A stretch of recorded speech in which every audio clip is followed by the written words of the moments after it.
Hello. Thanks for stopping by. Thanks for giving me a little bit of your time.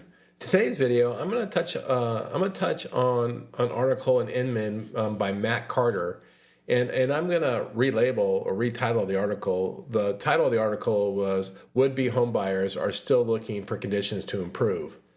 That's the title of the article. But I would retitle it saying there's hopeful signs for the housing market in 2025. Let me show you what the article looks like. As I mentioned, it's Matt's article in Inman. He does have a bunch of really good charts in here. I will tell you the data to me was a little bit convoluted, but the charts are good. The data in the charts are really good. And so you can get a lot out of it. But let me just give you the highlights of the article. Let me tell you why I would relabel the article Hopeful Signs for the Housing Market in 2025. Here's the thing. Here's what makes it hopeful. One, consumer sentiment, home buyer sentiment is improving. Now, it's improving year over year. Matter of fact, the Fannie Mae's latest it's called the Home Purchase Sentiment Index, commonly known as the HPSI, has shown a 5.9 point increase from a year ago. That's a significant increase. That tells you that home buyers are getting more confident in buying. Now that number dipped 1 point from November, and it's slightly, it's lower than historic, but it's not horrible. The number isn't horrible. And you can read through the article to get the exact what the scores are. But consumer sentiment's improving. And I'll tell you, seller sentiment is too. Seller sentiment is right now 64% of sellers think it's a good time to buy, or a good time to sell. That number's up, right? That's a good sign. Is it up high enough? No, it's not up high enough. Check out that thumb.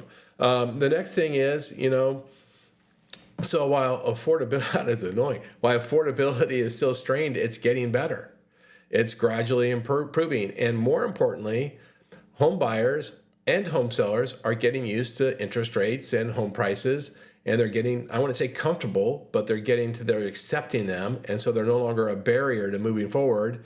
And so if you read through his article, you're going to get a lot of data. He's going to quote a lot from Freddie Mac economist, Pelham. He's going to give you a ton of data, but look through some of the editorial comments and just look to what the data shows. The data will show sentiment, buyer and seller sentiment is improving, mostly because they're getting more comfortable with higher interest rates, with the price of homes, with the security of their wages, with their wages increasing.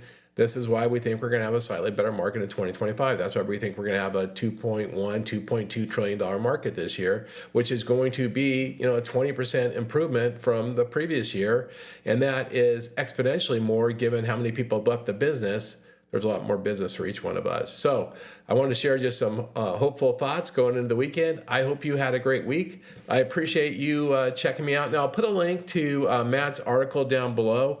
And I also did a write-up today in LinkedIn, so you can go to my LinkedIn, read the post. So I do links from the post too. However you want to connect to this content, pick your choice.